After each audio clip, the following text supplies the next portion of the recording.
In this video, I will discuss some strategies to help deal with procrastination problems. To begin with, I will go through 8 causes of procrastination and how to deal with each of them. The first cause of procrastination is perfectionism. Perfectionism limits the definition of success to an unrealistic standard. You should try to build up perseverance by working through mistakes, rather than starting over multiple times. The second reason is fear of unknown. Knowledge is power, but knowing is only half of the battle. From there, you have to take corrective action and try to push past the feeling of being unsure. The third cause is that you always think, I will do it later. People make different decisions for what will impact them in the immediate future and what will impact them down the road. Try to prioritize assignments that are due soon by working on a part of them each day that you won't be overwhelmed by finishing the hard task at once and want to start later. Another strategy to take is working on small and easier tasks first. Sometimes the immediate hassle of having to wait for a payoff doesn't seem worth the unknown future benefits. For your bigger assignments, try setting weekly goals for getting parts of it done every week, so that the task will be easier to work on. Reason number 5 is that you experience a lack of motivation. If you are able to clearly see how your work connects to your interests or goals, you are more likely to value your work and be motivated to invest your energy into it. Think about the question, how will accomplishing the tasks in this class move you closer to your academic goals?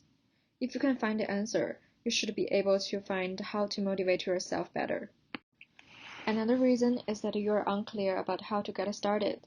To overcome this issue, you should try breaking down your complex task into a series of smaller tasks. If you are still unsure, visiting your professor's office hours is also a great start. Reason number 7 is that you often get distracted. To solve this problem, try to remove any temptation and only think about the task at hand by blocking certain websites or deleting games and applications on your smartphone. Try to study in a place that has less foot traffic and noise to get rid of distractions. The last reason we will talk about is that you know the task will require effort and hard work, so that you don't want to start. Working on long projects takes a lot of effort. This often leads people to lose their motivation and choose to set aside their project for a later time. To solve this issue, try to chunk your larger projects into smaller pieces so the amount of work doesn't feel so overwhelming for you and it's easier to get started. So next, I will talk about a list of steps to take in order to identify and reduce procrastination. Firstly, we need to figure out why we are procrastinating. Is it because the work isn't interesting for you? Is it too difficult? Or you are just not feeling motivated to do it?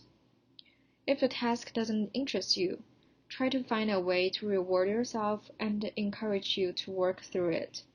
If the task is too difficult, you can separate it into pieces to make it easier and less overwhelming. If you are not motivated to do the task, maybe think about what you can achieve by finishing the task. If you can link the task with a short-term or long-term goal, you will feel more motivated to work through it. Next step is to make a plan to create monthly to-do lists and set deadlines oriented around your coursework. Or you can break it down even further by creating daily to-do lists to keep you on track. After creating the to-do list, you can set reminders through something like notes, whiteboard, or even alarms on your phone for the future. This will help you get back on track by reminding you what you need to do. Another important thing to do is to eliminate distractions. You need to recognize what distracts you and get rid of them. If you get lost in conversations easily, try to study in a quiet place in the library. If you procrastinate through the internet, try turning off your internet connection or utilize apps that block the sites you visit most. Reserving a study room at the library may also help you set aside a specific time dedicated to study, and will be an incentive to claim the reserved room. Also, you can try to set aside times that you are available for blocks of studying.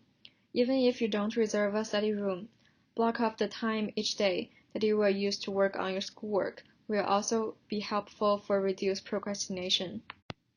Finally, you can tell a friend, parent, roommate about your intention to get a task done, or just anyone who will ask whether you've completed the assignment or who will suggest ways to get it done. Now we will see a diagram that demonstrates some steps we already discussed. On the top of the page, you can write down the name of the project and then think about whether you are working on it or not. If yes, think about what does your progress look like and what's your goal. Then you will know what to do next. However, if the answer is no, ask yourself what you are doing instead and why you are not working on the project to identify the distractions and figure out the reason of procrastination. Then you should think about what motivation strategies can help break the procrastination. After figuring out all these questions, you can start to think about what progress should look like and what your target is. Then you are on the right track as those who aren't procrastinating. So that's everything we have for procrastination, and thanks for watching.